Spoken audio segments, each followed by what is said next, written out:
We are proud, we are out here, and we exist. A vibrant celebration of love and identity. That's what's special about Pride, is that everybody seems to be happy for you and happy with you. From the pioneers who paved the way in Colorado. We were the first same-sex couple in Denver to receive a marriage license. To young people leading today.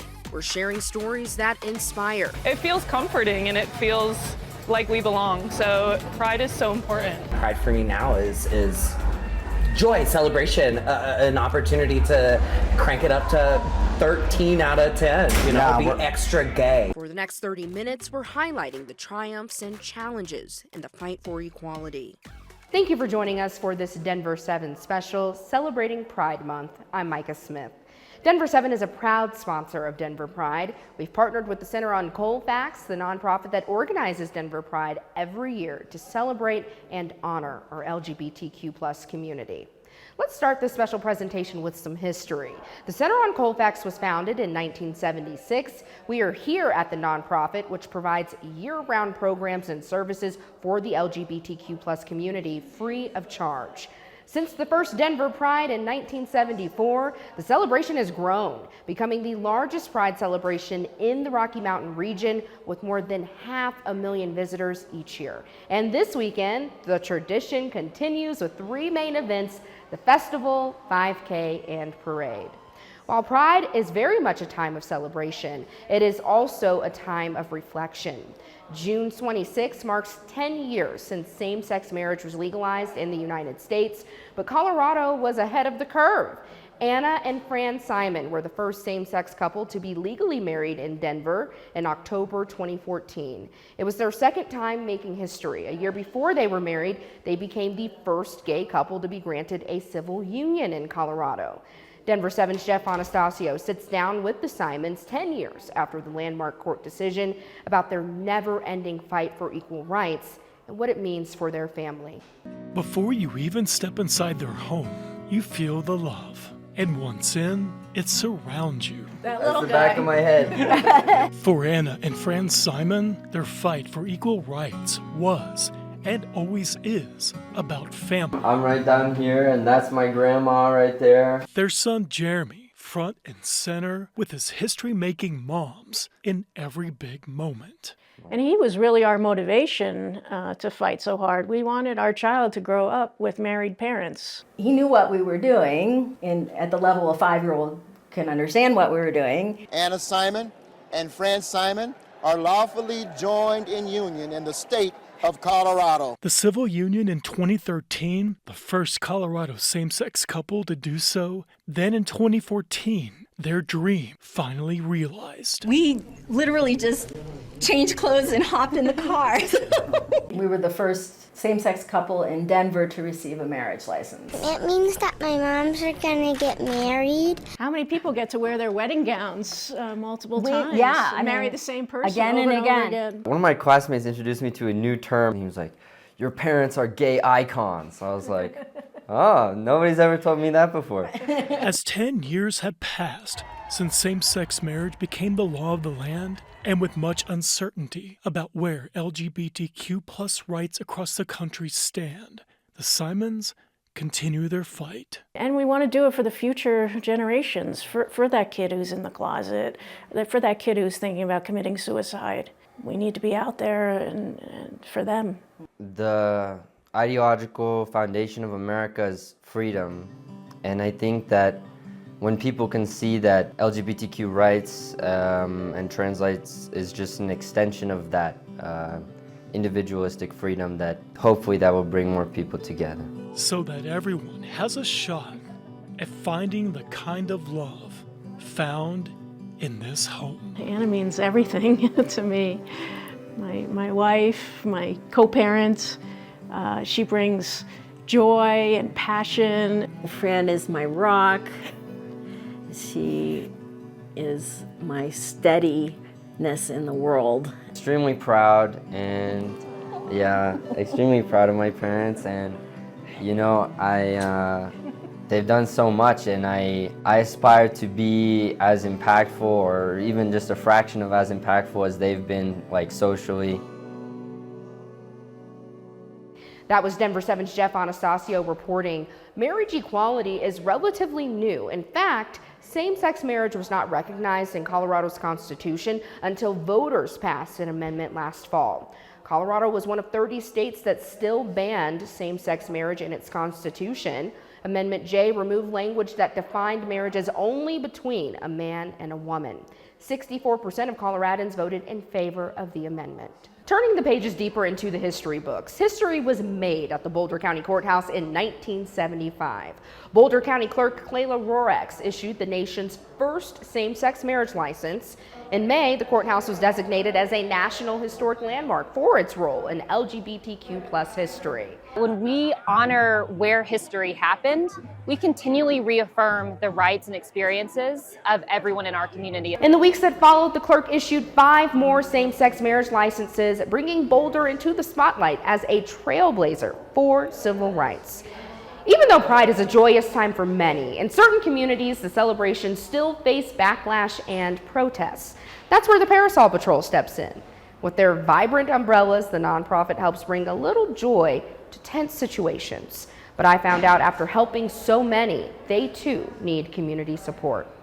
It doesn't matter what color you are. A peek inside a typical drag queen story hour in Colorado, but outside. Apparently there was a bomb threat called in to the Boulder Library this morning. That little girl, she doesn't want to go in there. You don't want to be around these perverts. Anti-LGBTQ+ protesters hurl insults, taunting families. So the Parasol Patrol started out very simply with just trying to be that peaceful barrier in between kids and protesters. Using their rainbow umbrellas to shield kids and now even some adults attending LGBTQ+ events. Founders Eli Bazan and Pasha Ripley have traveled across the country facing off against self-proclaimed Nazis and the Westboro Baptist Church. When I interviewed you in 2023, you told me some of the worst things you ever saw were in the Midwest. This is what met the Parasol Patrol in Wadsworth, Ohio. I had never stood across folks that were actively carrying swastika flags. I really hope that Wadsworth, Ohio will always be my worst case scenario, but there are many like that popping up all across the country. Well, we have grown exponentially. There have been so many requests across the nation. We've opened chapters, we've organized chapters across the country. California, Massachusetts. We had a situation where the director of legislation from a hate group recognized by the Southern Poverty Law Center and the Anti-Defamation League fraudulently claimed that we were using his intellectual property because he had gotten a trademark that was similar to ours, not exactly. So he got us taken down off of a lot of social media, Facebook, Instagram, all those, but more importantly, off of a lot of payment processing things. We lost all of our monthly donors. So as your organization is facing all of these challenges, you're also facing some personal challenges. I'm lucky that I have a pretty good prognosis, but it's still cancer. And so I've had 2 major surgeries. And then I was actually driving to a doctor's appointment at the VA in Denver to have my bursitis looked at in my elbows. And I was sideswiped by an 18-wheeler and our car was totaled. Which is our source of income a lot. So you use your car to work? Do a lot of gig work, yes. Could Parasol Patrol go away? The Parasol Patrol may be in very, very real trouble of having to pull everything back to just Colorado, and that's heartbreaking. Dealing with these health issues and the pain physically of that, but my heart is so much with this community and with kids. And knowing that I can't be out there doing whatever it is I can do just breaks me. Ripley and Bazan say they're not ready to put their colorful shields down just yet, but they need the community's help to make sure kids and adults are met with rainbows instead of hate. If you would like to donate to Parasol Patrol, we have their QR code up now on your screen, or you can go to denver7.com and search Parasol Patrol. The Pride Parade is taking a detour this year. I do believe in the long-term value of the project. In the short term, it hasn't been the easiest. Construction is causing some businesses to feel left out. It's a queer-owned business, which needs our support now more than ever. We take you inside a diner that's keeping Pride alive, no matter the parade route.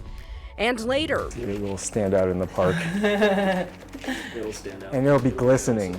turning pressure into passion. The energy that it takes to pull something like this off is insane, and it's felt by the audience in the end. A behind-the-scenes look at what it takes to create the centerpiece at this year's Pride Fest, and how it's uniting hearts and minds. What sets my heart on fire is a drive to live authentically. I think it's a matter of casting off what was brought on you and what was expected of you, and being able to carve out your own mold and live in your own identity. Welcome back. I'm sure you can hear the symphony of construction joining me now. Sunday's Pride Parade has a new route this year, and that is due to this construction, and it's for the city's Bus Rapid Transit project. The parade will now march down 17th Avenue instead of Colfax Avenue, and that means some of the queer-owned businesses along Colfax that rely on parade foot traffic will miss out. Denver 7's Richard Butler is highlighting one of them. Champagne Tiger is about a year old, but has quickly become a neighborhood favorite. Inside Champagne Tiger on Colfax, Sunday brunch is more than a meal, it's a celebration. I frequent Champagne Tiger a lot. I love the energy of a good drag brunch. The diner isn't even a year old, but has quickly become a favorite in the neighborhood, mixing entertainment, quality food, and queer joy. Drag brunch here at Champagne Tiger is really probably one of the funnest things that you can do in Denver. Matching the entertainment, Champagne Tiger prides itself on the unique food items you normally wouldn't see at a drag show. We really put a focus on the food so that hopefully it matches the show in a really great way. So it's not only a great show, but it's also really, really delicious, well-made food. We wanted to create a restaurant that we would want to frequent multiple times a week ourselves. And at the center of Sunday's brunch, Make some noise for me and my sister. are local queens, Pony and Anita Goodman, who say owners Jeff and Chris have created opportunities for them and baby queens performing for the first time. They're the absolute best to be able to create this safe, queer space, and honestly, truly, it feels like family. They let us show up and just goof off. Drag is medicine, you know? Hate is poison, love is medicine. It's no coincidence that this place is having success, and they have been. Each month they've been open has been busier than the month before. For many here, this space means everything. Finding a place like this, it's kind of cheersy where everyone knows your name, you feel safe and included, and you have so much fun. That's so important for a city like Denver. As Denver's Pride Parade shifts away from Colfax this year, the owners hope the community continues to show up and support amid heavy construction along Colfax. All businesses in Colfax are struggling to one degree or another. I do believe in the long-term value of the project. In the short term, it hasn't been the easiest. People have been coming out. People are coming just to support because they know it's a tough time, and that's been beautiful to see. And while they may not see the parade pass by this year, inside Champagne Tiger, Pride is on full display. In Denver, Richard Butler, Denver 7. Still ahead, the Neighborhood Market returns to Denver Pride for its second year. In Colorado, I'm the only LGBTE certified chiropractor in the whole state. I'm one of 10 in the country. I think people were surprised to see me. What's drawing small business owners back to Civic Center Park this weekend? The things that sets my heart on fire are the things that I find passion about, the things that I absolutely love, the things that I find enjoyment in, the people and the individuals who make me feel comfortable. That really sets a real flame in my heart.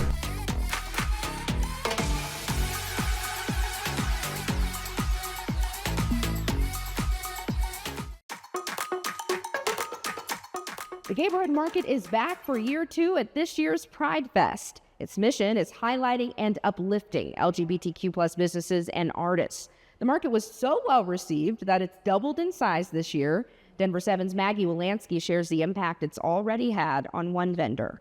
Take 3 deep breaths for me. Dr. Savannah Jones. I think this is a really important part of every adjustment. Helps provide a safe space for patients. As a chiropractor, I was in the rural South, and my bosses preferred that I not tell people that I was queer.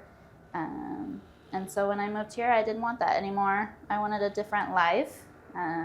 So now I spend my day with people I really enjoy.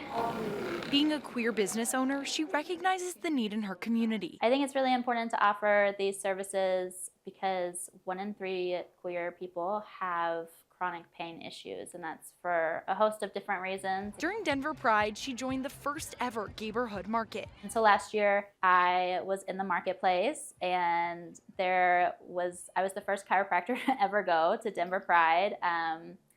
And it was really interesting because I had a lot of people stopping in my booth and telling me a lot of different experiences that they've had. Not only was it good for business, I actually came back with a lot of patients from the marketplace, which is a really cool thing. but also in letting Savannah still join in the celebrations. But as a queer business, that's a big decision to decide I'm not going to go to Pride because I'll be working for my business the whole time. And so they've set it up so that you can pick one day or the other, or you can do both days. Right down the hall from her practice, she's inspired Dr. Christina Holland to also join the marketplace. She had such a good time. She had patients from it. She had nothing but good things to say. And so this year she's like, okay, you are coming with me. We are doing it together. An opportunity for their businesses to shine even brighter. Very good place for connection with the actual community. We're really lucky here in Denver that we have a really thriving scene. And so I feel really lucky that we get to do that. Because these two carry pride all year round. Maggie Wolanski, Denver 7. What sets my heart on fire? Many things. Good music, good books, good food. The thing that sets my heart on fire is giving people equal rights and equal opportunities.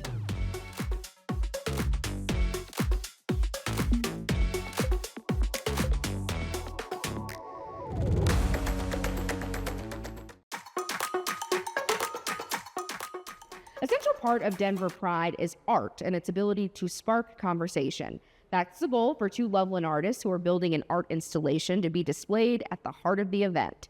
And as Denver 7's Colin Riley learned, sometimes it takes a community to make a piece of art, especially if it's 17 feet tall and made of steel. Heat and metal. Sweat and sleepless nights. Sometimes that's what it takes to make an idea grow into reality. The energy that it takes to pull something like this off is insane. Monica and Drew Shu are the lead artists of Hearts on Fire, an art installation that will be displayed at Denver Pride. In March, the two stepped in to fill a spot left by another artist, but having only a few months to complete the work didn't stop them from getting ambitious. We're very much on a time crunch. Some artists work better under pressure, but with a 10,000-pound steel structure in their minds, Monica and Drew needed a team. You need your electricians, you need your structural engineers. Transport, grinding, grunt work, people to provide meals. An obvious sign of the pride surrounding this project are the artists here and many more in the community who volunteered months of their time to help bring the vision to life. The people that hate pride are going to be watching, and what kind of message can we send to these people that are actively hating this community? Monica says the project looks to humanize everyone. Maybe we have a lot more in common than we're led to believe sometimes. The tree of life is striking, roots converging into a sturdy trunk with branches curling into heart-like shapes. We, each as individuals coming from different backgrounds, we could join together, form a community. They hope to spark conversation among viewers and also ask them to contribute to the sculpture's final form by painting banners on the roots. So we bring people together to actually get it done, and then once it's done, it draws people in. In Loveland, it still has that energy working. Colin Riley for Denver 7. You can see the completed installation this weekend at Pride Fest. We hope this 30-minute special encourages you to get out and enjoy Pride. Again, the festival at Civic Center Park begins at 11 Saturday morning and continues through Sunday. We want to give a big thank you to our partners at the Center on Colfax, and we also want to thank you for watching. We'll see you at Pride Fest. What sets my heart on fire is being able to see all of these people come together, from generations that have faced much worse than folks like me to younger folks who are building a new thing in the face of unprecedented odds, and the joy that we can have with connection with it too.